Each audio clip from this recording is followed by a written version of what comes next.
This only happens in this country and nowhere else. Nowhere else do little kids go to school thinking that they might be shot that day. Nowhere else does that happen except here in the United States of America, and it is a choice. It is our choice to let it continue. That was U.S. Senator Chris Murphy making an emotional call after 19 children and 2 adults were killed in a shooting at a Texas elementary school on May the 24th. 10 days before that, a white man driven by racism killed 11 African Americans at a supermarket in Buffalo of New York State.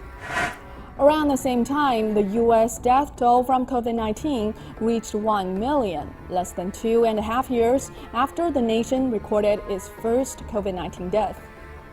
From gun violence to the COVID-19 pandemic, from hate crimes to police brutality, the U.S. has built its human rights record on huge human costs. In its 2021 Country Reports on Human Rights Practices released in April, the country boasted that the Biden administration has put human rights at the center of U.S. domestic and foreign policy. But the numbers tell a different story. According to Gun Violence Archive, a nonprofit research group, as of May the 31st, the U.S. has already seen 230 mass shootings and over 32,000 people have been killed or injured in gun-related incidents in 2022. Gun violence has touched every piece of American life. People were shot in schools, grocery stores, churches, and other places where they were just living their lives. The right to life is the biggest human right, yet the U.S. has failed to protect that for decades due to political impasse. In the past 25 years, the U.S. federal government has not adopted a single gun control act. On the contrary, the nation is putting more guns into more hands. The U.S. has the largest number of privately owned guns in the world, with 120 guns per 100 Americans. The year of the COVID-19 pandemic have seen the greatest gun sales in U.S. history. According to SafeHome.org, more than 21 million guns were sold in 2020 and another 18.8 million sold in 2021.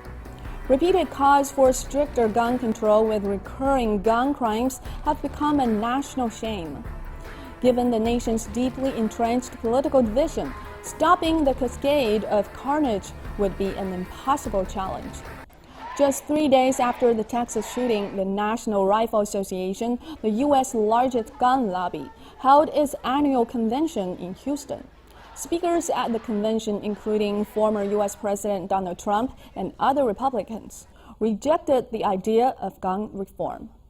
When you look back at the U.S. response to the COVID-19 pandemic, you'll find a parallel story. An analysis of the University of Southern California and the Princeton University reported that deaths caused by COVID-19 have reduced Americans' overall life expectancy by 1.13 years, the largest single-year decline in at least 40 years. Ashish Jha, the White House coronavirus coordinator, warns that if Congress fails to act now, it would cause a lot of unnecessary loss of life in the fall and winter. Despite all that, efforts in Washington to fund COVID-19 response have run aground amid deep chasms between Republicans and Democrats.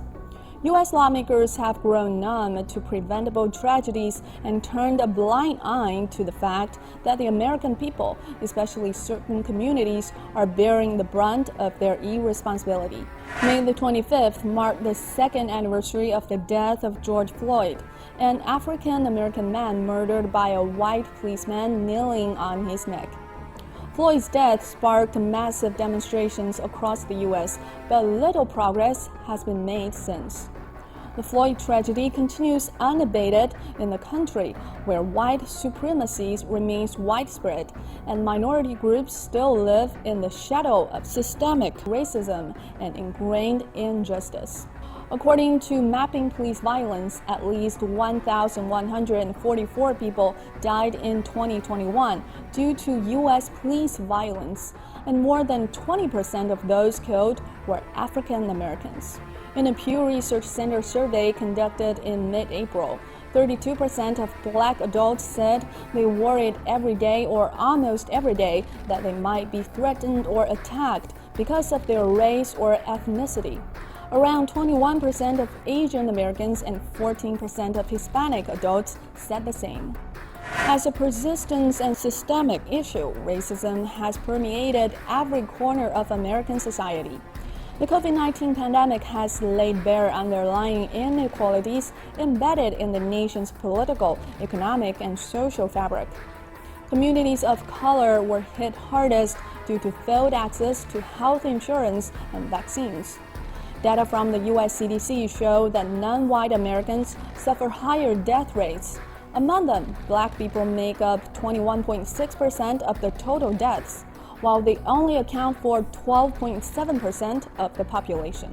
The U.S. is facing a plain and painful truth. The number of preventable deaths is rising, and no substantial change is on the horizon. It's time for the self-serving political elites to stop preaching to others and start examining their own conscience.